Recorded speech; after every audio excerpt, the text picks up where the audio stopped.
Sentí la vibración de sus risas burlonas retumbar en el cuero del sofá mientras me obligaba a mantener los ojos cerrados y la respiración pausada. Soy Francisca, tengo 70 años y mi yerno acaba de brindar por mi muerte frente a sus amigotes. Lo que ese infeliz ignora es que este mueble viejo es la dueña absoluta del techo que lo cubre y que mi paciencia se terminó justo antes de su último trago. La sala olía a una mezcla rancia de cerveza barata, frituras grasientas y esa loción empalagosa que usa Roberto, mi yerno, para dárselas de gran señor. Yo estaba ahí, hecha un ovillo bajo mi manta de lana gris, esa que tejí hace años cuando mis manos aún no tenían estos nudos de artritis que tanto me molestan con la lluvia. Para ellos, para esos 3 hombres que bebían y gritaban frente al televisor, yo no era más que un bulto, parte del decorado, algo molesto que hay que esquivar al pasar hacia la cocina. Llevaba casi 1 hora fingiendo dormir. He perfeccionado el arte de la invisibilidad en mi propia casa. Es increíble lo mucho que la gente habla cuando cree que los viejos estamos sordos o dormidos. ¡Golazo!, gritó uno de los amigos, un tal Jorge, golpeando la mesa de centro con la botella. Esa mesa es de caoba, me costó meses de amasar pan y decorar pasteles en mi antiguo negocio para comprarla, y ahora la tratan como si fuera una tabla de picar. «Baja la voz, che, que vas a despertar a la momia», dijo Roberto, soltando una risotada que me heló la sangre. No por el miedo, sino por el desprecio. Mi corazón latía con fuerza contra mis costillas, pero mantuve el ritmo de mi respiración.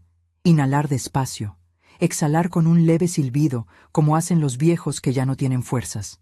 Pero yo tengo fuerzas. Vaya si las tengo. Durante 40 años manejé la Espiga de Oro, la panadería más concurrida del barrio. Mis brazos, aunque ahora la piel cuelgue un poco, levantaron sacos de harina de 50 kilos. Mis piernas aguantaron jornadas de 12 horas de pie frente a hornos hirvientes. Ellos ven arrugas y canas, no ven el acero que hay debajo. La situación en la casa se había vuelto insostenible desde hace meses. Cuando mi hija Laura se casó con Roberto, pensé que era un buen hombre. Un poco hablador, sí, y con grandes sueños de negocios que nunca cuajaban, pero parecía quererla.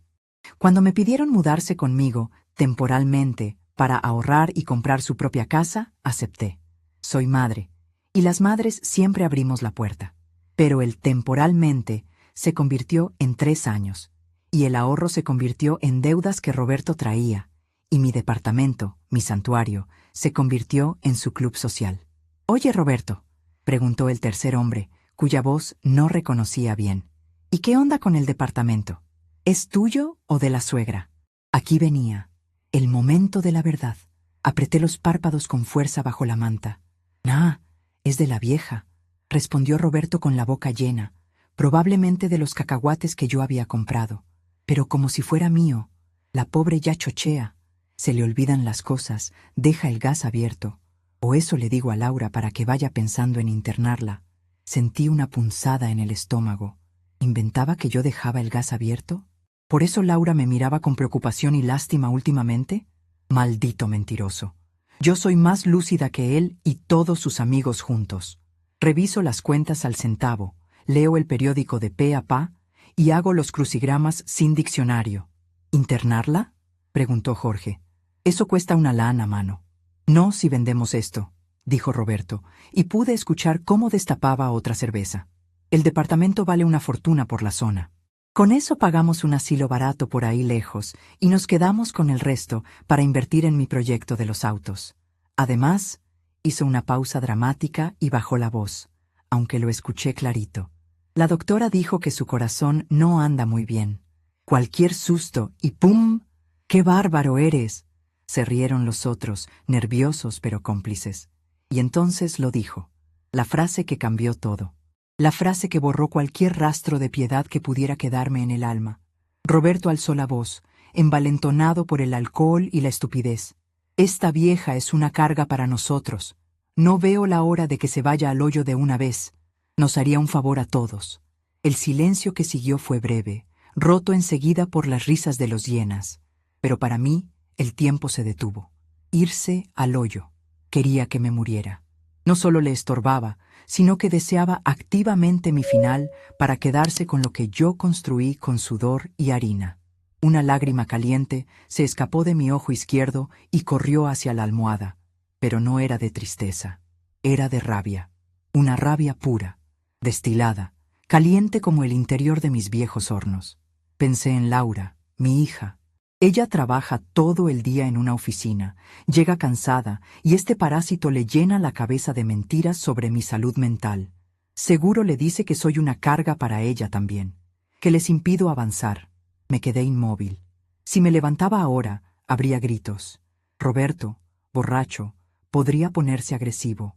O peor, trataría de negarlo todo mañana, diciendo que yo imaginé cosas, que estoy loca, reforzando su mentira del chocheo. No. Francisca no actúa por impulso. Francisca planea. Francisca sigue la receta paso a paso para que el pan suba como debe ser. Esperé. Esperé 10 minutos. Esperé media hora. Finalmente, escuché el ruido de sillas arrastrándose. Bueno, vámonos al bar de la esquina, que aquí ya se acabó la chela y no quiero despertar a la difunta, dijo Roberto. Escuché sus pasos pesados, el tintineo de las llaves, la puerta principal abriéndose y cerrándose con un golpe seco que hizo vibrar los cristales de la vitrina. Silencio. Abrí los ojos. La sala estaba en penumbras, iluminada solo por la luz azulada del televisor que dejaron encendido. Me quité la manta de encima con un movimiento rápido. Ya no me dolían las articulaciones. La adrenalina es una medicina milagrosa. Me senté en el borde del sofá y miré a mi alrededor. Latas vacías sobre mi mesa, migajas en mi alfombra persa, manchas de humedad en los posavasos que no usaron. Me puse de pie. Mis pasos fueron firmes mientras caminaba hacia el televisor para apagarlo. Al ver mi reflejo en la pantalla negra, no vi a una anciana desvalida. Vi a la mujer que negoció con proveedores duros, que despidió a empleados ladrones, que sacó adelante un negocio sola cuando enviudé a los 40. ¿Al hoyo? Susurré a la habitación vacía. El único que se va a ir, y no precisamente al hoyo. Eres tú, infeliz. Caminé hacia el pasillo, directo a mi habitación. No encendí la luz del techo, la lámpara de la mesita de noche era suficiente. Fui hacia el armario ropero, ese mueble antiguo de roble que ha estado conmigo desde que me casé. En el fondo, detrás de las cajas de zapatos y los abrigos de invierno que ya casi no uso, estaba mi caja de seguridad. No es una caja fuerte moderna, digital y complicada. Es una caja de metal pesado, negra, con un candado que solo yo sé abrir. Mis manos, que según Roberto, tiemblan demasiado, giraron la pequeña llave con la precisión de un cirujano. El clic del candado sonó como un disparo en el silencio de la noche. Levanté la tapa. Ahí estaba mi vida en papeles, las actas de nacimiento, mi acta de matrimonio, el certificado de defunción de mi esposo, y hasta el fondo, en una carpeta de cuero azul, la escritura del departamento. Saqué la carpeta y la acaricié. El papel era grueso, oficial. Lo abrí y leí mi nombre. Francisca Antonia Morales, única propietaria. No había usufructo para nadie. No había copropietarios. Era mío. Cada ladrillo, cada tubería, cada metro cuadrado de este piso en la colonia del Valle era mío. Junto a la escritura había otro documento, uno que mi abogado, el licenciado Peralta, me había preparado hacía meses, cuando le comenté mis primeras dudas sobre la convivencia. Doña Francisca, me había dicho él, más vale prevenir. Si las cosas se ponen feas, usted tenga esto listo. Solo necesita fecha y firma. En ese momento me pareció una medida exagerada, casi cruel. ¿Cómo iba a echar a mi propia hija y a su marido? Guardé el papel, pensando que nunca lo usaría, que el amor de familia pesaría más. Qué ingenua fui. Tomé el documento de desalojo preventivo. Era una notificación formal. Una revocación del consentimiento para habitar el inmueble. La ley estaba de mi lado. Al no haber contrato de alquiler y ser ellos ocupantes en precario, yo podía exigir mi propiedad de vuelta, especialmente alegando maltrato psicológico o necesidad propia. Fui a mi escritorio, encendí la lámpara de banquero con pantalla verde y busqué mi pluma fuente, la buena, la que tiene tinta negra permanente. Me senté y releí las palabras de Roberto en mi mente. Esta vieja es una carga. No veo la hora de que se vaya al hoyo. El dolor en mi pecho se transformó en una determinación fría. No lo hacía solo por mí, lo hacía también por Laura. Mientras siguiera con ese hombre, ella se hundiría con él. Quizás, al verse en la calle, ella abriría los ojos. Y si no, bueno, yo no iba a pasar mis últimos años siendo humillada en mi propio castillo. Destapé la pluma. La punta dorada brilló bajo la luz. Escribí la fecha con caligrafía impecable. Y luego, con un trazo firme y decidido, sin que la mano me temblara ni un milímetro, estampé mi firma al final de la hoja. Dejé el papel sobre el escritorio para que la tinta se secara. Se veía poderoso. Era más que un papel. Era mi dignidad recuperada. Miré el reloj de pared. Eran las 11 de la noche. Roberto y sus amigos no volverían hasta la madrugada, borrachos y estúpidos. Laura estaba de viaje de trabajo y regresaba mañana sábado al mediodía. El escenario estaba listo, pero no bastaba confirmar. Tenía que preparar el terreno. Tenía que asegurarme de que cuando el golpe cayera fuera definitivo. Me levanté y fui a la cocina. Saqué una bolsa de basura grande, de esas negras industriales que usábamos en la panadería. Fui a la sala y empecé a barrer las latas de cerveza, las bolsas de papas, las servilletas sucias. Limpié la mesa de caoba con mi producto especial para madera hasta que brilló. Abrí las ventanas para que saliera el olor a macho y entrara el aire fresco de la noche. Quería que cuando él llegara, encontrara la casa impecable. Quería que viera el contraste entre su suciedad y mi orden. Me senté de nuevo en mi sofá, pero esta vez no me cubrí con la manta. Me senté erguida, con la espalda recta, como la patrona que soy. Puse la carpeta azul con la escritura y la orden de desalojo firmada sobre la mesa de centro, justo donde antes habían puesto sus pies sucios. Miré mis manos, manos de trabajadora, manos que han creado alimento, que han cuidado niños, que han enterrado a un esposo. Estas manos no son una carga. Estas manos son las que sostienen el mundo de esta familia. Y esta noche, estas manos iban a soltar el lastre. Escuché el ascensor subir, risas torpes en el pasillo, la llave girando en la cerradura con dificultad. La puerta se abrió y Roberto entró trastabillando, solo. Sus amigos se habían ido. Me vio sentada ahí, en la penumbra, perfectamente despierta, con los ojos clavados en los suyos. «¿Qué haces despierta, vieja?», balbuceó arrastrando las palabras. «Pensé que estabas en el quinto sueño». No respondí. Solo señalé con un dedo huesudo la carpeta sobre la mesa. «¿Qué es eso?», preguntó, cerrando la puerta con el pie. Sonreí.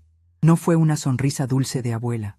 Fue la sonrisa de quien acaba de sacar el pan del horno en el punto exacto de cocción. «Tu futuro, Roberto», dije con voz clara y potente, sin rastro de sueño. O mejor dicho, tu falta de él en esta casa. Él parpadeó, confundido por mi tono, por mi postura, por la falta de miedo. Dio un paso hacia la mesa, tambaleándose. «¿De qué hablas? Estás loca. Léelo», ordené. Roberto extendió la mano hacia los documentos. Yo no me moví. Sabía que esta noche no dormiría, pero por primera vez en años no sería por preocupación, sino por la pura y electrizante anticipación de ver caer al tirano. El juego había cambiado. La vieja carga acababa de tomar el mando, y Roberto estaba a punto de descubrir que el hoyo del que hablaba lo había cavado él mismo, palabra por palabra. Roberto miró el papel con los ojos vidriosos, incapaz de enfocar las letras. Soltó una risa pastosa, de esas que arrastran saliva, y manoteó el aire como si espantara una mosca molesta. «Ay, suegra, ya deje de jugar a la secretaria», balbuceó empujando la carpeta con desdén hacia el borde de la mesa. Mañana vemos sus dibujitos. Ahora déjeme dormir, que la cabeza me da vueltas como carrusel». Ni siquiera lo leyó. El alcohol le había nublado tanto el juicio que no reconoció el sello oficial ni la gravedad de mi mirada. Se tambaleó hacia el pasillo, chocando el hombro contra el marco de la puerta, y desapareció en la oscuridad rumbo a la habitación que comparte con mi hija. Escuché el crujido del colchón al recibir su peso muerto, y pocos minutos después, los ronquidos de un animal satisfecho. Me quedé ahí, de pie, con la mano sobre la carpeta azul. Mi primera reacción fue de frustración. Quería ver el miedo en sus ojos esa misma noche. Pero luego, el silencio de la casa me trajo una claridad fría, tan nítida como el aire de la madrugada cuando abría la panadería. Fue mejor así. Si lo hubiera leído borracho, al día siguiente diría que no se acordaba, que fue un malentendido. No, esto me daba una ventaja táctica. Él creía que yo era inofensiva. Él pensaba que los papeles de la vieja eran tonterías de la edad. Perfecto. Dejé que durmiera. El enemigo confiado es el más fácil de derribar. Guardé los documentos de desalojo nuevamente en la caja de seguridad. Esa era mi carta final, el as bajo la manga. Pero antes necesitaba munición. Si echaba a Roberto a la calle ahora mismo, Laura se iría con él. Mi hija es leal, a veces hasta la estupidez, y él la tiene convencida de que son un equipo contra el mundo, y que yo soy el ancla que los detiene. Necesitaba demostrarle a Laura que el barco se hundía por culpa del capitán, no del ancla. Caminé hacia el estudio. Antes era mi cuarto de costura, un lugar lleno de luz y retazos de tela de colores. Ahora era la oficina de Roberto, un antro desordenado donde supuestamente gestaba sus grandes negocios de importación de autos y repuestos. Siempre estaba cerrado con llave, para proteger la confidencialidad de los clientes, me decía. Busqué en el cajón de la cocina donde guardamos las copias. Roberto es descuidado. Cree que soy demasiado vieja para recordar dónde deja las cosas. Tomé la llave pequeña de latón. Mis dedos, esos que él dice que tiemblan, la deslizaron en la cerradura con suavidad absoluta. Giré. El mecanismo se dio sin un solo ruido. Entré y cerré la puerta tras de mí. Encendí una linterna pequeña que tenía preparada. No quería arriesgarme a prender la luz del techo y que se filtrara por debajo de la puerta. El haz de luz iluminó el caos. Cajas de pizza vacías, ceniceros llenos y montañas de papeles desordenados. Empecé a revisar. No buscaba polvo ni suciedad. Buscaba la verdad. Durante 40 años llevé la contabilidad de La Espiga de Oro. Sé lo que es un balance. Sé detectar cuando falta dinero en la caja chica y sé reconocer una factura falsa a kilómetros de distancia. Roberto subestimaba a la panadera, olvidando que para que el negocio prospere, los números deben ser tan exactos como los gramos de levadura. En el escritorio, bajo una pila de revistas de autos, encontré una carpeta roja. Al abrirla, no vi planes de negocios ni contratos con socios. Vi estados de cuenta. Muchos. Todos a nombre de Laura, pero con movimientos que ella jamás haría. Retiros de cajero en casinos a las 3 de la mañana. Pagos en licorerías de lujo. Transferencias a una cuenta a nombre de un tal El Gato. Y lo peor, cartas de cobranza de 3 bancos diferentes, ocultas, sin abrir. Estaban usando la dirección de un apartado postal para que no llegaran a la casa, pero Roberto, en su infinita arrogancia, las había traído aquí y las había dejado olvidadas. Mi corazón se aceleró, pero no por la taquicardia que él inventaba, sino por la indignación. No solo vivía gratis en mi casa, no solo me deseaba la muerte, estaba desangrando a mi hija.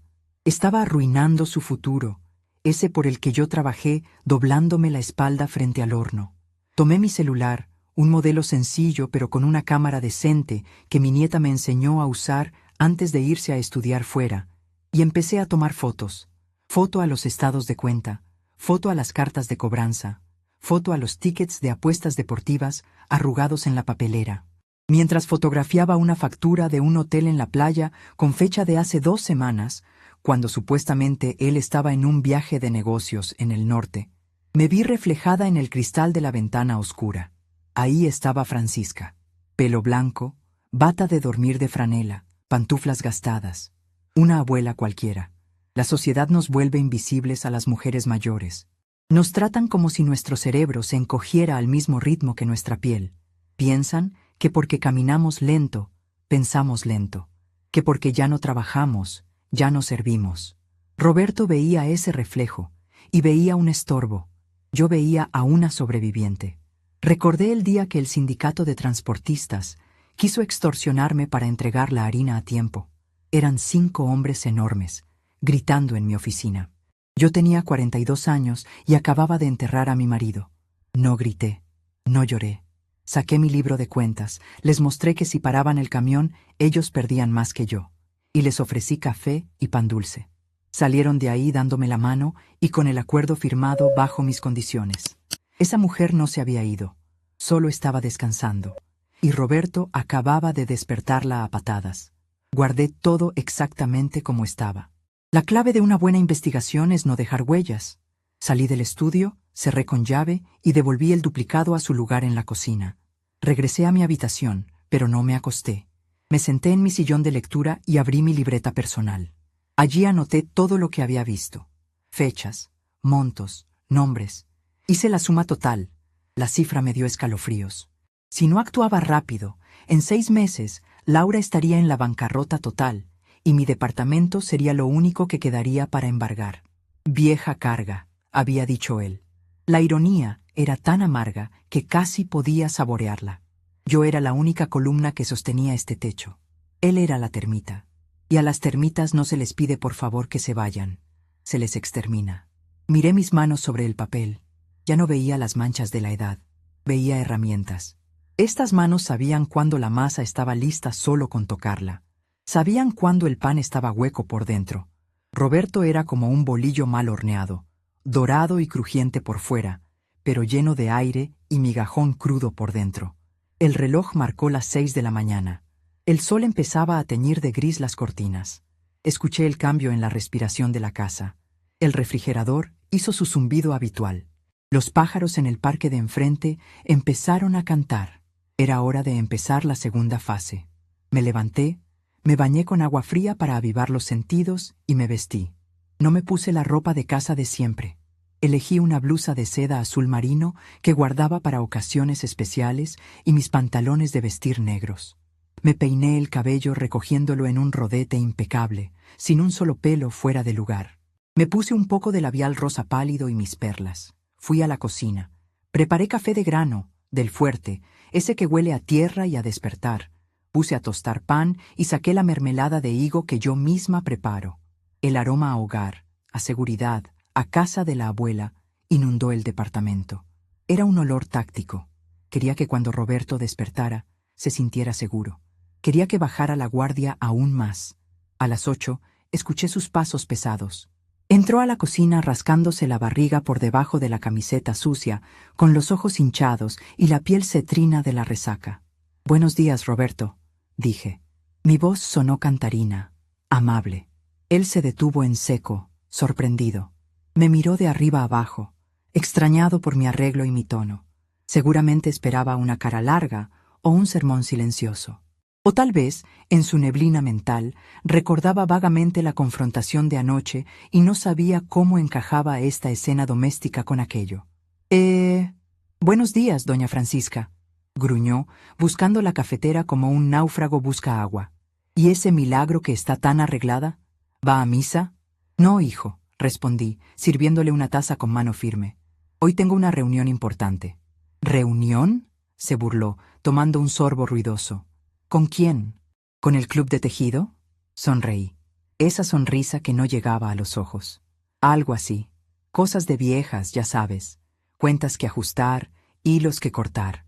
Roberto soltó una risita despectiva, relajándose. La cafeína empezaba a hacerle efecto y su arrogancia regresaba. Se sentó a la mesa, apropiándose de mi espacio como siempre. «Oiga, anoche, creo que soñé que usted estaba despierta cuando llegué», comentó, mirándome de reojo mientras mordía una tostada. «Qué locura, ¿no? Debió ser la cerveza». «Debió ser», confirmé, dándole la espalda para lavar una cuchara. «A veces la conciencia nos juega trucos cuando no está tranquila, Roberto». Él se tensó un segundo, pero luego se encogió de hombros. Para él, yo era incapaz de un doble sentido. Para él, yo era inofensiva. «Bueno, pues qué bueno que está de buenas. Oiga, ya que anda tan activa, necesito que me preste unos 2,000 pesos. Es para gasolina y unos trámites del negocio. Laura no me dejó efectivo y ya sabe cómo son los bancos en sábado». Ahí estaba, la petición descarada. Antes, yo hubiera refunfuñado y se los hubiera dado para evitar una discusión, para llevar la fiesta en paz. Hoy, la petición sonaba como música para mis oídos. Era otra pieza de evidencia. «Claro, Roberto», dije secándome las manos. Pero fíjate que no tengo efectivo aquí. ¿Qué te parece si mejor lo anoto en mi libreta y hacemos cuentas cuando llegue Laura? Así ella sabe cuánto estamos invirtiendo en tu futuro. La mención de Laura lo puso nervioso. No, no, mejor déjelo. Ya veo cómo le hago. No hay que molestar a Laurita con pequeñeces. Como quieras, respondí con dulzura. En ese momento sonó el teléfono fijo. Era el momento que había estado esperando. Lo había coordinado mentalmente mientras me vestía. Bueno, contesté. Ah, licenciado Peralta. Qué gusto escucharlo tan temprano. Roberto levantó la cabeza, las orejas paradas como las de un perro de casa. Sabía que Peralta era el abogado de la familia, el que manejaba los temas del testamento. Sí, sí, claro que sí, continué, fingiendo una conversación animada. ¿Este domingo? Me parece perfecto. Sí, Laura estará aquí. Es muy importante que revisemos esa cláusula de la herencia. Sí, la que habla de la disposición de bienes en vida. Hice una pausa dramática, mirando de reojo a Roberto, que había dejado la tostada a medio camino de su boca. Traiga todos los papeles, licenciado. Quiero dejar todo arreglado antes de que... Bueno, ya sabe. Uno nunca sabe cuándo se va al hoyo, ¿verdad? Colgué el teléfono con suavidad. Roberto me miraba con una mezcla de codicia y sospecha. ¿Qué dijo el abogado?, preguntó, tratando de sonar desinteresado. ¿Va a cambiar el testamento? Me senté frente a él, cruzando las manos sobre la mesa. Lo miré directamente a los ojos, esos ojos inyectados en sangre que anoche me deseaban la muerte. Roberto, estoy poniendo mis asuntos en orden. Me hiciste reflexionar anoche, aunque creas que dormía. Tienes razón en muchas cosas. Él sonrió, creyendo que había ganado, que sus comentarios venenosos finalmente me habían convencido de mi propia inutilidad. Es lo mejor, suegra. Usted ya tiene que descansar. Deje que nosotros nos ocupemos de todo. Exacto, dije, levantándome de la silla. Voy a dejar que se ocupen de todo lo que les corresponde. Ni un centavo más, ni un centavo menos. Caminé hacia la salida de la cocina. Laura llegaría en unas horas. Tenía las fotos, tenía la confesión tácita de sus deudas, y ahora tenía una cita con el abogado para el día siguiente. La trampa estaba puesta. No iba a ser una simple expulsión. Iba a ser una demolición controlada. Ah, Roberto, dije, deteniéndome en el umbral. Aprovecha bien el desayuno. Dicen que la última comida siempre sabe mejor. Lo dejé ahí, con la taza en la mano y el ceño fruncido, tratando de descifrar si mi comentario era una frase de vieja chocheando o una amenaza real. No tenía idea de que la carga acababa de convertirse en la apisonadora que estaba a punto de pasarle por encima. El aroma a mole poblano inundaba cada rincón del departamento. No era cualquier mole, era mi receta especial, esa que lleva 4 tipos de chiles, chocolate amargo, almendras tostadas y un secreto que me llevé de la panadería. Una pizca de anís estrella para confundir al paladar y enamorar al estómago. Llevaba 3 horas en la cocina, moliendo, friendo y sazonando. Para un observador externo, era una madre amorosa preparando la comida favorita de su hija que regresaba de viaje. Para mí, era la última cena de un condenado. Cuando la cerradura giró a la 1 de la tarde, yo ya estaba lista. Tenía el delantal puesto, ese de cuadros rojos que he usado por 20 años, y una sonrisa ensayada que ocultaba los colmillos de la loba que llevaba dentro. «¡Mamá, ya llegué!», gritó Laura desde la entrada. Su voz sonaba cansada, arrastrando las vocales como quien carga un saco de cemento. Salí a recibirla limpiándome las manos en un trapo. Lo que vi me partió el alma, pero endureció mi determinación. Mi Laura, mi niña que siempre tuvo los ojos brillantes, tenía ojeras profundas y la piel grisácea. Dejó su maleta en el suelo con un suspiro que pareció desinflarla por completo. «Bienvenida, mi vida», dije, abrazándola. Sentí sus huesos, más marcados que antes. ¿Acaso no comía bien? Tanta era la angustia. «Huele, te hice mole con pollo». «¡Ay, mamá, qué rico! Me muero de hambre», dijo ella, y por un segundo vi a la niña de 8 años que regresaba de la escuela. Entonces apareció él. Roberto salió de la recámara rascándose la cabeza, con una camiseta limpia pero arrugada. Al ver a Laura, compuso una sonrisa de vendedor de autos usados, esa sonrisa falsa que enseña demasiados dientes y no llega a los ojos. Mi amor, qué bueno que llegaste, exclamó acercándose para darle un beso rápido en la mejilla, esquivando la maleta en lugar de cargarla. Te extrañé un montón. Oye, ¿te pagaron los viáticos? Es que urge pagar el internet antes de que nos lo corten. Ahí estaba. Ni un ¿cómo te fue? Ni un ¿estás cansada? Solo la mano extendida pidiendo la limosna que él no se ganaba. Laura bajó la mirada, avergonzada, buscando en su bolso. Sí, Roberto. Espera, murmuró ella. ¡Quietos ahí!, interrumpí, dando una palmada seca que resonó en el pasillo como un latigazo. Ambos saltaron del susto. Nada de cuentas ni de dinero antes de comer. En esta casa la mesa se respeta. Roberto, sé un caballero por una vez y lleva la maleta de mi hija al cuarto. Laura, lávate las manos. El mole no espera a nadie. Roberto me miró con los ojos entrecerrados. No estaba acostumbrado a que yo diera órdenes. Generalmente, yo era la sombra que servía el café y se retiraba. Pero algo en mi tono, quizás el eco de 40 años mandando en una panadería industrial, lo hizo obedecer a regañadientes. Sí, suegra, ya voy, masculló, levantando la maleta con desgana. Serví la comida en la vajilla buena, la de los bordes dorados. Quería que la escena fuera perfecta. Quería que el contraste entre la dignidad de mi casa y la bajeza de sus acciones fuera evidente. Nos sentamos. Roberto devoraba el pollo, manchándose la camisa, mientras Laura comía despacio, saboreando cada bocado como si fuera un bálsamo. «Oye, Lau», dijo Roberto con la boca llena, ignorando mi regla de no hablar de dinero. «En serio necesito esa tarjeta. Tengo que ir a ver unos repuestos para el negocio de importación. Es una oportunidad única, un lote de llantas que me dejan a mitad de precio. Si no voy hoy, me lo ganan». Laura suspiró, dejando el tenedor sobre el plato. La magia del mole se rompía. «Roberto, es sábado. Estoy agotada. Además, la tarjeta ya está casi al límite. Por eso, amor, es una inversión. Con lo que saque de estas llantas, pagamos la tarjeta y sobra para llevarte de vacaciones. Te lo prometo». Era el momento. Dejé mi vaso de agua sobre la mesa con un golpe suave pero firme. «Qué curioso que menciones las llantas, Roberto», dije con voz inocente, tomando una servilleta para limpiarme la comisura de los labios. «Fíjate que ayer, mientras dormía, escuché en las noticias que hay una banda de estafadores vendiendo repuestos robados por la zona. Y casualmente, el líder opera desde ese bar al que te gusta ir. ¿Cómo se llama? ¿El Gato Negro?» Roberto se atragantó con un pedazo de tortilla. Empezó a toser violentamente, dándose golpes en el pecho. Laura lo miró alarmada, pero yo me mantuve serena, observándolo con la frialdad de un juez. El Gato no era un bar, era el apodo del prestamista al que le hacía transferencias, según la libreta que encontré anoche. Ver su reacción física confirmó mi teoría. Le debía dinero a gente peligrosa. «¿Estás bien?», preguntó Laura, dándole palmadas en la espalda.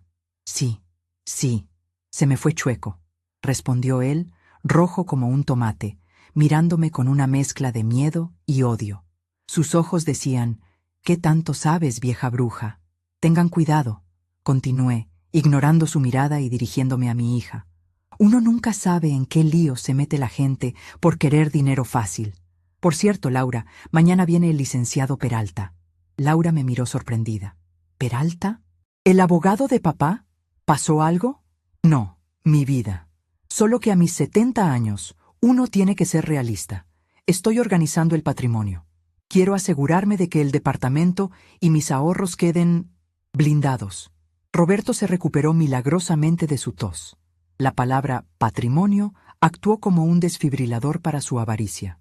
Se limpió la boca y se inclinó hacia adelante, tratando de parecer un yerno preocupado.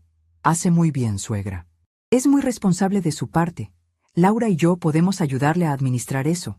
Digo, para que no se preocupe por papeleos complicados. Usted ya no está para esos trotes». Sonreí. Era la sonrisa de la araña que siente la vibración en la tela. «Fíjate que sí, Roberto. Tienes toda la razón. Ya no estoy para trotes. Por eso le pedí a Peralta que traiga una auditoría completa». Hice una pausa, disfrutando el silencio. Le dije que revisara no solo mis cuentas, sino los gastos de la casa de los últimos 3 años. Ya sabes, para ver dónde se nos está yendo el dinero, porque la pensión no me rinde y el sueldo de Laura parece que se evapora. El color abandonó el rostro de Roberto. La auditoría sacaría a la luz sus robos hormiga, sus retiros no autorizados, sus mentiras. ¿Una auditoría? Tartamudeó. Eso es muy caro, doña Francisca. Y tarda mucho. No es necesario. Nosotros le podemos hacer un resumen en Excel. Yo soy buenísimo para los números. Ay, hijo, no te molestes, respondí con dulzura venenosa. Peralta me lo hace gratis por los viejos tiempos. Además, ya le envié algunas fotos que tomé de unos papeles que encontré tirados por ahí. Roberto soltó el tenedor. El metal tintineó contra la porcelana en el silencio sepulcral del comedor. Ahora sí lo sabía. Sabía que yo había estado en su estudio. Sabía que la vieja carga había entrado en su guarida. Laura miraba de uno a otro, sintiendo la tensión, pero sin entender el origen. «Mamá, ¿de qué papeles hablas? Roberto, ¿qué te pasa? Estás pálido». «Nada, nada», se apresuró a decir él, poniéndose de pie bruscamente. «Me cayó pesado el mole, voy al baño». Salió casi corriendo del comedor. Escuché la puerta del baño cerrarse con seguro. Estaba huyendo para pensar, para borrar evidencias, para llamar a sus cómplices. Pero era inútil. Yo ya tenía las copias. Me volví hacia Laura, quien me miraba con preocupación. Le tomé la mano. Sus dedos estaban fríos. «Hija», le dije, cambiando mi tono a uno suave y maternal. «Come. Necesitas fuerzas». «Mamá, estás rara. Y Roberto está, no sé, más nervioso de lo normal. ¿Pasa algo que no me estás diciendo?». Suspiré. Era el momento de sembrar la duda, pero no con violencia, sino con hechos. «Mija, ¿tú confías en mí?». «Claro que sí, mamá. ¿Recuerdas cuando tenías 10 años y te dije que esa amiga tuya, la tal Claudia, te estaba robando tus estampitas y tú no me creíste hasta que se las encontraste en la mochila?». Laura asintió lentamente, frunciendo el ceño. «Bueno, a veces las personas que queremos nos decepcionan. Y a veces las madres vemos cosas que los hijos por amor deciden ignorar. Solo te pido una cosa. Mañana, cuando venga el abogado, escucha. Escucha con la cabeza, no con el corazón». «Me estás asustando, mamá. ¿Roberto hizo algo?». «Eso que te lo responda él», dije levantándome para retirar los platos. «Pero te voy a decir algo, Laura. Yo construí este techo amasando harina y aguantando calor. No voy a dejar que nadie, escúchame bien, nadie, te lo quite a ti o me lo quite a mí». Fui a la cocina con los platos sucios. Mis manos no temblaban. Estaba fregando la olla del mole cuando Roberto apareció en el umbral de la cocina. Ya no tenía la actitud sumisa. Sus ojos brillaban con una mezcla de pánico y agresividad contenida. Se acercó a mí, invadiendo mi espacio personal, tratando de intimidarme con su estatura. «¿Qué le dijiste?», susurró entre dientes, para que Laura no oyera desde el comedor. Cerré el grifo. Me sequé las manos lentamente y me giré para enfrentarlo. Tuve que alzar la vista para mirarlo a los ojos, pero en ese momento yo me sentía de 3 metros de altura. «Le dije que comiera, Roberto. Está muy flaca». Mi voz fue un susurro igual de bajo, pero cortante como vidrio. «Y tú deberías tener cuidado. El estrés es malo para el corazón y para los negocios. Mira, vieja, no sé qué crees que viste, pero si intentas ponerme en contra de Laura te vas a arrepentir. Ella me ama a mí. Tú eres solo la suegra que sobra». «¿Ah, sí?». Di un paso hacia él, obligándolo a retroceder instintivamente. «Anoche dijiste que esperabas que me fuera al hoyo. Pues te tengo noticias. Ya tengo un pie en la tumba, sí, pero con el otro pie te voy a patear tan fuerte que vas a aterrizar fuera de mi vida y de la de mi hija». Él abrió la boca, sorprendido por mi ferocidad directa. Ya no había máscaras. La guerra estaba declarada en silencio, en la cocina, mientras el olor a especias y chocolate flotaba en el aire. «Tienes hasta mañana a las 10 de la mañana, cuando llegue Peralta», sentencié. «Si fueras inteligente, que no lo eres, usarías este tiempo para hacer tus maletas. Pero como eres un soberbio, te vas a quedar a ver cómo se derrumba tu castillo de naipes». «¡Estás loca!», escupió él, pero vi el temblor en su labio inferior. «Puede ser», respondí, volviendo a abrir el grifo. «Pero esta loca es la dueña de la casa. Y tú eres solo una visita que se ha quedado demasiado tiempo». Roberto dio media vuelta y salió de la cocina, chocando con el marco de la puerta en su prisa. Regresó a la sala y lo escuché decirle a Laura con voz melosa y falsa: «Amor, me siento mal. Me voy a acostar un rato». «¿Me traes un vaso de agua?» Cobarde. Se escondía bajo las faldas de mi hija. Terminé de lavar los platos con una calma metódica. Cada plato limpio era un problema menos. Miré por la ventana hacia la calle. El sol de la tarde iluminaba la ciudad, pero dentro de este departamento se avecinaba una tormenta. Saqué mi teléfono del bolsillo del delantal y envié un mensaje de texto al licenciado Peralta. Todo listo para mañana. Traiga el acta notarial. No habrá negociación, habrá ejecución. Guardé el teléfono y me preparé un café. Me senté en mi sillón favorito, ese desde donde controlo todo el panorama de la sala. Veía la puerta de la habitación donde Roberto se escondía y Laura entraba con el agua, preocupada, manipulada. Pobre mi niña. Mañana le iba a doler mucho ver la verdad. Pero es como cuando tienes una muela podrida. Duele sacarla, sangra, pero es la única forma de que deje de envenenarte el cuerpo. Mañana, la carga iba a soltar todo su peso, y pobre del que estuviera debajo. El reloj de péndulo del pasillo marcó las 10 de la mañana con esa puntualidad británica que mi esposo amaba y que a Roberto siempre le molestó por ruidoso. Cada campanada resonaba en la sala como un mazo de juez dictando sentencia. Yo estaba sentada en la cabecera de la mesa de caoba, vestida con mi traje sastre gris perla, ese que no usaba desde el funeral de mi marido. Mis manos descansaban sobre el mantel de encaje, tranquilas, quietas, mientras que las de Roberto tamborileaban sobre la madera con un ritmo frenético y sudoroso. Laura estaba sentada frente a mí, con los ojos hinchados por haber llorado en silencio durante la noche. Ella sentía la tormenta, aunque todavía no veía los nubarrones negros que yo había convocado. Roberto, a su lado, intentaba proyectar una imagen de control, pero el temblor en su pierna hacía vibrar las tazas de café. «Mamá, ¿ya va a llegar el licenciado?» «Roberto tiene cosas que hacer», dijo Laura con voz tenue, tratando de mediar en una tensión que no comprendía. «El tiempo de Roberto ya no es suyo, hija», respondí sin mirarlo. «Es prestado. Y los préstamos tienen fecha de vencimiento». En ese instante sonó el timbre.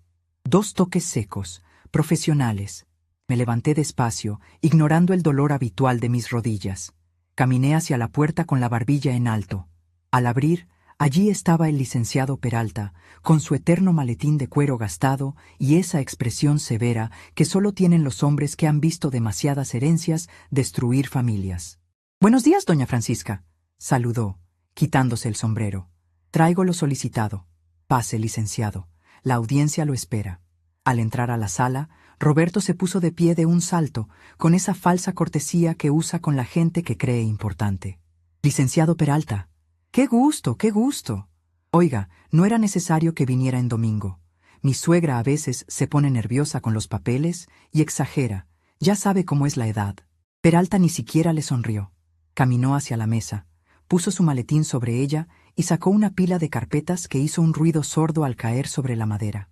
«Siéntese, joven», ordenó Peralta con voz grave. «Lo que tengo que discutir aquí no es producto de nervios, sino de hechos contables y legales muy precisos». Roberto tragó saliva, su nuez de Adán subiendo y bajando como un ascensor descompuesto. Se sentó, lanzando una mirada de auxilio a Laura, quien ahora miraba al abogado con verdadero miedo. «¿Qué pasa?», preguntó mi hija. «¿Es sobre la salud de mamá?» «No, Laura», intervine yo, volviendo a mi lugar en la cabecera. «Es sobre la salud de tu futuro, y sobre la enfermedad que tienes sentada a tu lado». «Ya basta», estalló Roberto golpeando la mesa. «No voy a permitir que me faltes al respeto en mi propia casa». El silencio que siguió fue absoluto. Hasta el reloj pareció detenerse. Yo lo miré. Luego miré las paredes, el techo, el suelo. «¿Tu casa?», pregunté en un susurro que cortó el aire. «Licenciado, por favor, proceda». Peralta abrió la primera carpeta. «Señora Laura», comenzó el abogado, «a petición de su madre, realicé una investigación de urgencia sobre el estado financiero de la propiedad y las cuentas asociadas. Doña Francisca me proporcionó acceso a ciertos documentos que encontró». Roberto se puso pálido. Intentó arrebatar la carpeta, pero Peralta fue más rápido y puso su mano pesada sobre ella. «Quieto. Esto es ilegal», balbuceó Roberto. Es privacidad. Lo que es ilegal, Roberto, dijo Peralta, sacando las fotos que yo había tomado la noche anterior. Es falsificar la firma de su esposa para solicitar 3 créditos bancarios distintos. Lo que es ilegal es desviar fondos de la cuenta de ahorros mancomunada hacia una cuenta a nombre de un tal El Gato, conocido operador de apuestas clandestinas en la zona norte. Laura soltó un jadeo ahogado. Tomó las fotos que Peralta deslizó hacia ella. Sus ojos se abrieron desmesuradamente al ver los estados de cuenta, las cartas de cobranza ocultas y los recibos de apuestas. «¿Roberto?» Su voz se quebró. «¿Qué es esto? Me dijiste que el dinero era para la inversión de los autos. Aquí dice que perdiste 50,000 pesos en una sola noche». Roberto se levantó, acorralado. Su cara pasaba del rojo al blanco en segundos. «¡Son mentiras! ¡Esa vieja me quiere hundir!», gritó, señalándome con un dedo tembloroso. «Laura, mi amor, escúchame.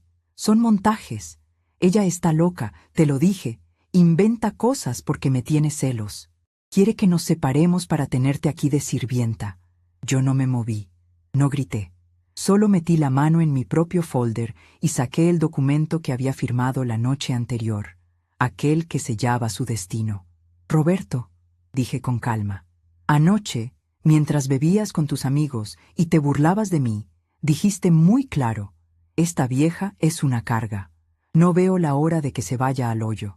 Laura levantó la vista de los papeles, con lágrimas corriendo por sus mejillas, y miró a su marido con horror.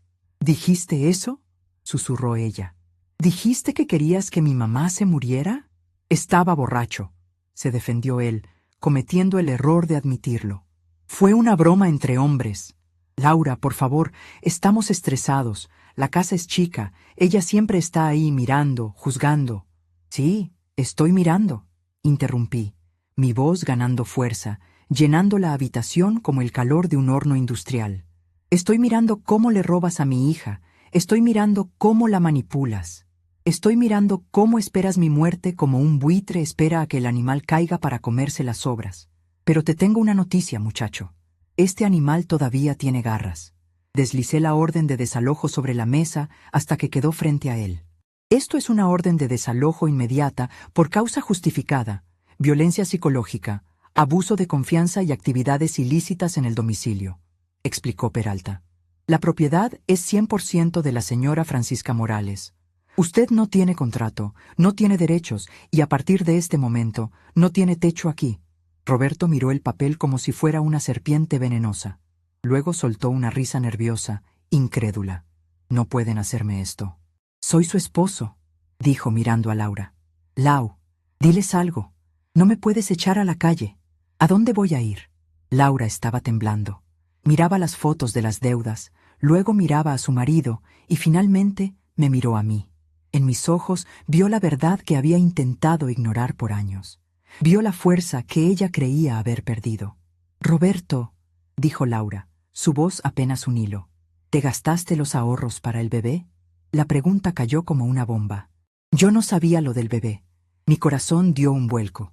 ¿Estaban planeando tener hijos? Y este miserable se había gastado ese dinero en juego y vicios. Roberto bajó la cabeza. El silencio fue su confesión.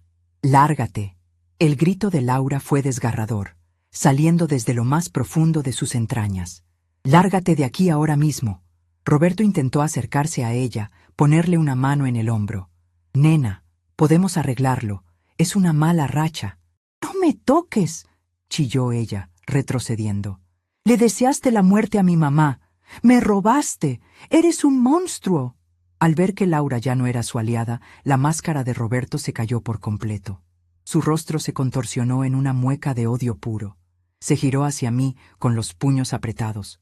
«¡Tú!», gruñó, avanzando hacia mí. «Maldita vieja bruja, arruinaste todo. Deberías haberte muerto hace años». Peralta se levantó rápidamente, pero no hizo falta. Yo me puse de pie. No retrocedí ni un milímetro. Agarré el cuchillo de cortar pan que estaba en la mesa, no para usarlo, sino para mostrarle que no tenía miedo. El acero brilló con la luz de la mañana. «Inténtalo», le reté, mirándolo directo a los ojos. «Intenta tocarme y verás que esta vieja carga Sabe defenderse mejor que tú.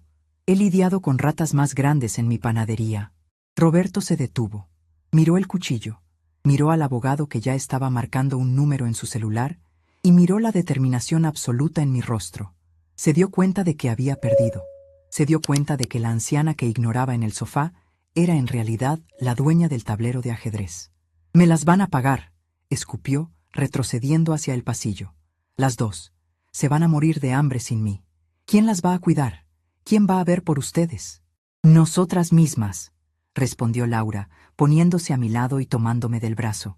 Su agarre era fuerte, solidario, como siempre debió ser. «Tienen media hora para sacar sus cosas personales», dijo Peralta, con el teléfono en la oreja. «La patrulla ya viene en camino para supervisar el desalojo pacífico. Si falta algo de valor o si intenta dañar la propiedad, la denuncia penal por robo y daños se procesará mañana mismo». Roberto nos miró con un desprecio que ya no nos dolía. Era el desprecio de un perdedor.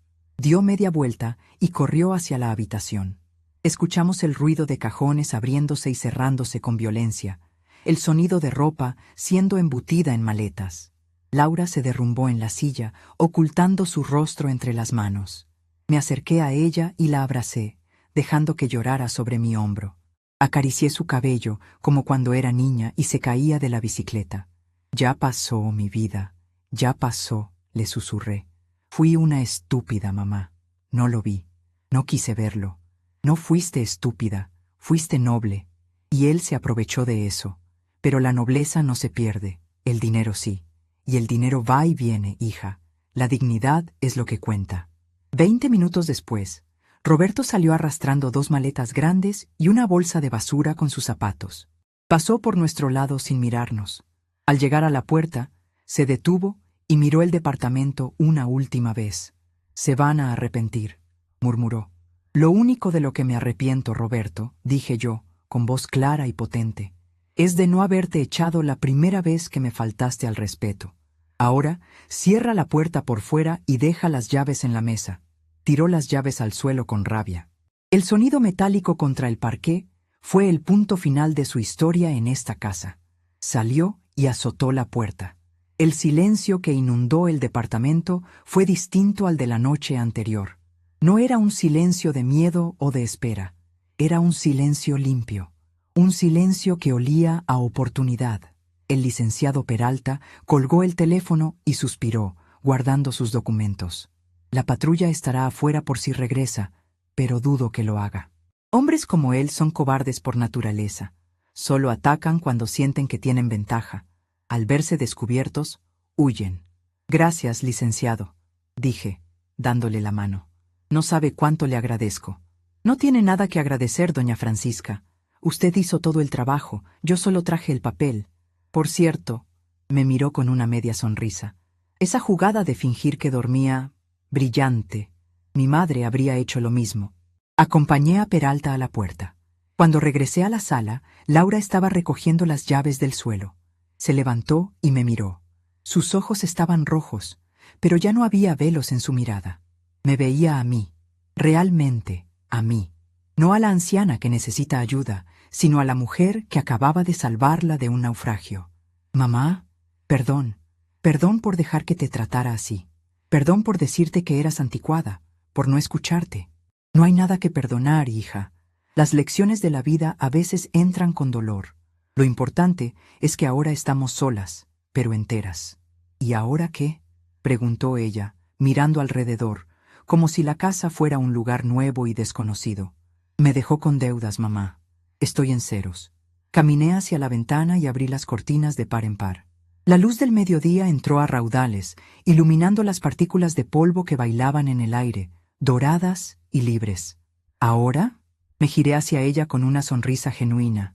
«Ahora vamos a limpiar. Vamos a sacar el olor a encierro y a mentira de esta casa.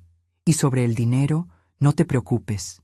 Fui hacia mi caja de seguridad, que había dejado abierta sobre el escritorio en mi habitación, y regresé con una pequeña libreta de ahorros vieja, de esas que ya no se usan, envuelta en un pañuelo. «Pensaban que la vieja no servía para nada», dije, abriendo la libreta. Pero esta vieja guardó cada centavo de la venta de la maquinaria de la panadería hace 10 años. No lo toqué, esperando el momento en que realmente se necesitara. Laura miró la cifra final y se llevó las manos a la boca. Mamá, eso es suficiente para pagar tus deudas y empezar de nuevo, completé. Pero con una condición. Lo que sea, mamá.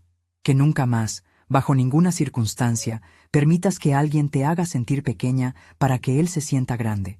Y que nunca más subestimes el poder de una mujer que ha pasado 40 años amasando paciencia. Laura corrió hacia mí y me abrazó con una fuerza que casi me rompe las costillas. Lloramos juntas, pero esta vez eran lágrimas de alivio, de sanación. Sentí cómo el peso de los últimos 3 años se desvanecía de mis hombros. Ya no era una carga, era el pilar. Tengo hambre, dijo Laura de repente, riendo entre lágrimas, y se me antojó un pan dulce. Pues qué suerte tienes, respondí, guiñándole un ojo, porque la mejor panadera del barrio acaba de recuperar su cocina. Nos dirigimos a la cocina, abrazadas por la cintura. El departamento se sentía enorme, espacioso, nuestro. Roberto se había ido al hoyo que él mismo cavó con su avaricia, pero nosotras apenas estábamos empezando a subir la cuesta. Sin embargo, mientras sacaba la harina, una idea cruzó por mi mente. Roberto era vengativo y conocía gente peligrosa. El gato no estaría feliz de perder su dinero. Habíamos ganado la batalla de la casa, sí, pero la guerra por nuestra seguridad total tal vez requería un último movimiento estratégico, uno que asegurara que ni él ni sus acreedores se atrevieran a acercarse a esta puerta jamás. Miré el cuchillo de pan que había dejado en la mesa, afilado, resistente. Laura, dije mientras tamizaba la harina, pásame el teléfono, tengo que hacer una llamada más. Hay un viejo proveedor de la panadería, don Anselmo, que antes de vender levadura, se dedicaba a la seguridad privada. Creo que es hora de invertir en un buen sistema de alarma y quizás, solo quizás, darle un pequeño susto preventivo a nuestro ex inquilino. Porque cuando una mujer mayor decide dejar de ser invisible, el mundo entero tiene que prepararse para verla brillar o arder. El aire en el departamento ya no pesa. Durante 3 años, respirar aquí era como tratar de inflar los pulmones bajo el agua. El ambiente estaba cargado de humo de cigarro, de mentiras a medio susurrar y de esa tensión eléctrica que precede a los gritos. Ahora, a las 7 de la mañana, mi casa huele a canela, a café recién colado y a levadura fermentando. Es el olor de la libertad. Don Anselmo, el viejo amigo que mencioné, cumplió su palabra con la precisión de un relojero militar. Apenas 2 días después de que Roberto arrastrara sus maletas fuera de mi vida, la puerta principal tenía una cerradura de alta seguridad y un cerrojo adicional que haría sudar a cualquier ladrón. Pero la verdadera seguridad no venía del metal, sino de la paz mental. «Listo, doña Francisca», me dijo Anselmo aquella mañana, limpiándose la grasa de las manos con un trapo. «Aquí no entra ni el aire si usted no le da permiso. Y si ese sinvergüenza se asoma por la cuadra, mis muchachos del turno de noche ya tienen su foto». Le pagué con gusto y le regalé una bolsa de conchas recién horneadas. Ver a Laura dormir hasta tarde el domingo, sin sobresaltos, sin tener que esconder su cartera o revisar su teléfono con miedo, fue el primer indicio de que la tormenta había pasado. Sin embargo, la calma no significa inactividad. Al contrario, la vieja carga se había convertido en el motor de una nueva maquinaria. No podíamos quedarnos de brazos cruzados. Las deudas que Roberto dejó a nombre de mi hija eran reales, y los bancos no entienden de corazones rotos ni de estafas maritales. Había que moverse. Y yo, Francisca, que levanté una panadería desde los cimientos cuando enviudé, sabía exactamente cómo convertir la harina en oro. «Mamá, ¿estás segura de esto?» me preguntó Laura hace una semana, mirando la batidora industrial que mandé traer del depósito y que ahora ocupaba un lugar de honor en la cocina. «Es mucho trabajo para ti. La doctora dijo que necesito evitar el estrés», la interrumpí, amarrándome el delantal. «Y para mí, el estrés es ver cómo te comen los intereses del banco. Amasar no es trabajo, hija, es terapia. Además, ¿quién dijo que yo voy a cargar los sacos? Para eso contratamos al hijo de la portera, que es un muchacho fuerte y necesita para sus libros. Así nació el horno de Francisca. No era un local a la calle, no teníamos dinero para eso todavía. Era algo más íntimo, más exclusivo. Empezamos vendiendo a los vecinos del edificio, esos mismos que antes me miraban con lástima porque Roberto les decía que yo estaba loca. Ahora, el aroma que salía de mi ventana era la mejor publicidad. La transformación del espacio fue total. La oficina de Roberto, ese antro de vicios y apuestas, fue desmantelada.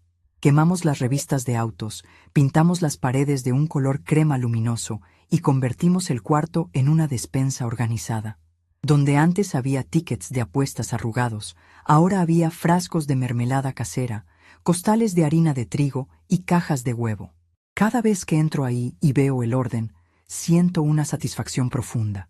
Es como si hubiera exorcizado a un demonio a base de limpieza y productividad. Pero la verdadera transformación no fue la de la casa, sino la de nosotras. Laura, al principio, caminaba con la cabeza gacha, avergonzada por haber sido tan tonta, como ella decía. Nadie es tonto por confiar, Laura, le repetía yo mientras le enseñaba a glasear las donas. El malo es el que traiciona esa confianza. Tú diste amor, él dio problemas. La cuenta la paga él, aunque el dinero lo pongamos nosotras por ahora. Poco a poco, entre pláticas y harina, mi hija fue recuperando el brillo. Dejó de ser la esposa sumisa y asustada para convertirse en mi socia. Aprendió a llevar la contabilidad real, no las fantasías que su exmarido inventaba. Y descubrió que tiene buena mano para la repostería fina, una delicadeza que yo, con mis manos grandes de panadera de batalla, nunca tuve. Sin embargo, el destino tiene una forma curiosa de cerrar los círculos. Dicen que el que la hace, la paga. Y a veces uno tiene el privilegio de ver el recibo de cobro. Sucedió un martes por la tarde. Yo estaba en la sala, revisando los pedidos de la semana, cuando sonó el interfono. Era don Anselmo, que hacía guardia en la entrada del edificio. «Doña Francisca, disculpe la molestia». Su voz sonaba grave. «Aquí afuera hay un individuo. Dice que necesita hablar con Laura urgentemente. No lo dejé pasar, por supuesto, pero está haciendo un poco de escándalo. Es él». Sentí una punzada en el estómago, pero no fue miedo. Fue esa adrenalina fría que ya conocía bien. «No le digas a Laura», ordené. «Ella está entregando un pedido en el tercer piso. Voy a bajar yo». «¿Segura? Puedo llamar a la patrulla». «No, Anselmo, esto lo arreglo yo.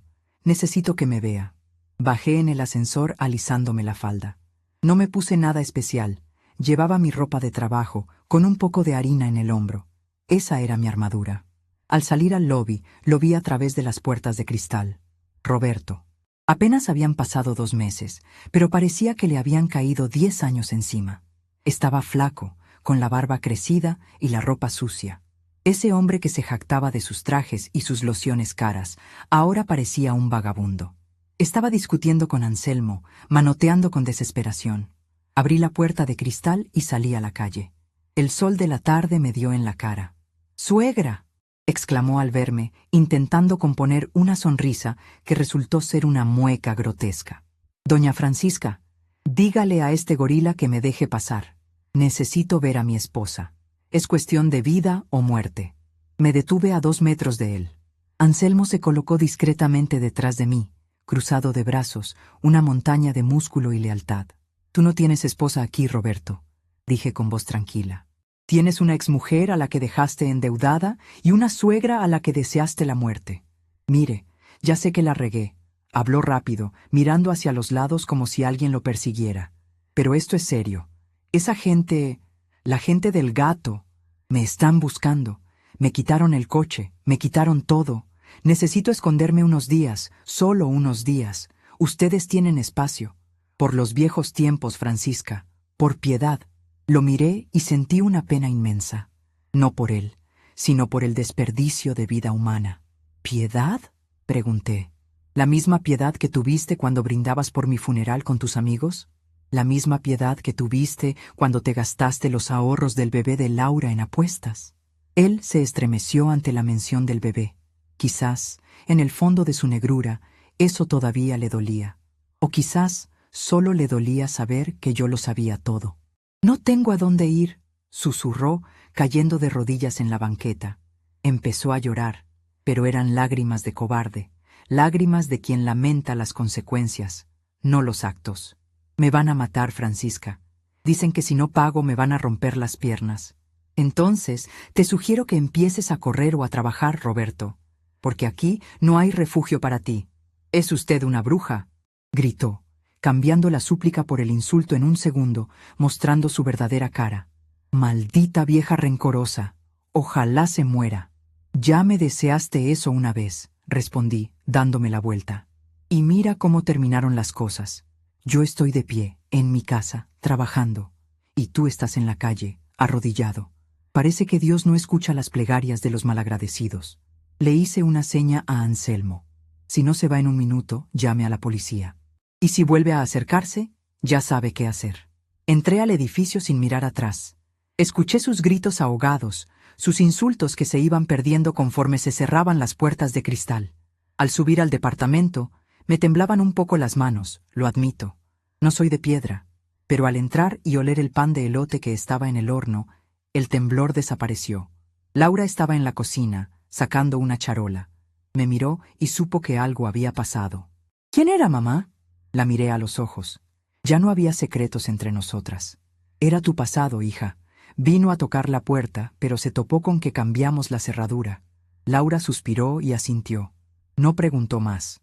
Entendió que Roberto ya no era nuestro problema. Él había cavado su propio hoyo, uno profundo y oscuro, y ahora tenía que ver cómo salir de él, o cómo acomodarse en el fondo. Los meses siguientes fueron de una actividad frenética.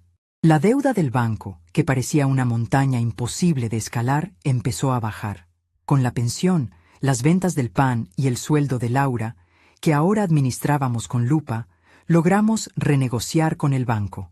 El licenciado Peralta fue clave en eso, demostrando que muchas de las deudas fueron adquiridas mediante fraude. Pero más allá del dinero, lo que recuperamos fue la dignidad. En el barrio, la imagen de la vieja loca desapareció.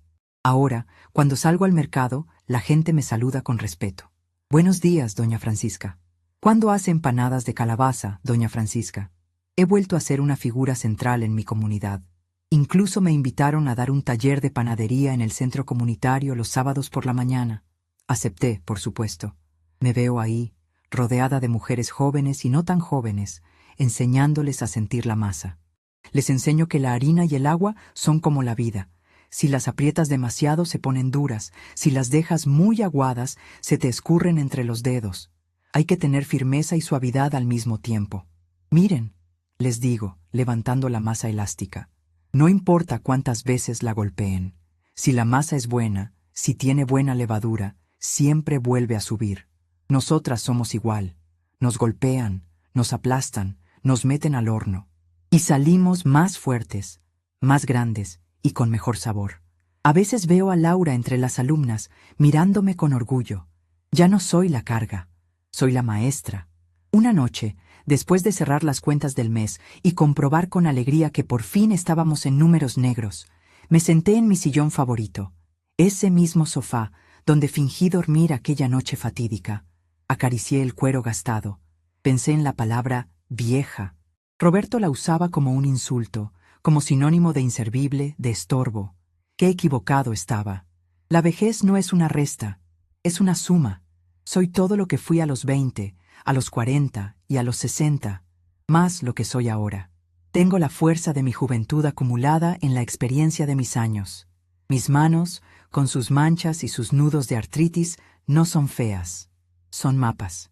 Cuentan la historia de miles de panes amasados, de fiebres bajadas con paños húmedos, de lágrimas secadas y de puertas cerradas a los tiranos. Laura salió de su habitación, ya en pijama, y se sentó a mi lado. Recargó su cabeza en mi hombro. «Mamá», dijo suavemente, «¿sabes qué? ¿Qué, mi vida? Hoy me llamó el jefe. Me ofrecieron la coordinación del departamento. Es más responsabilidad, pero también más dinero. Eso es maravilloso, hija. ¿Te lo mereces?» Le dije que sí, pero con una condición.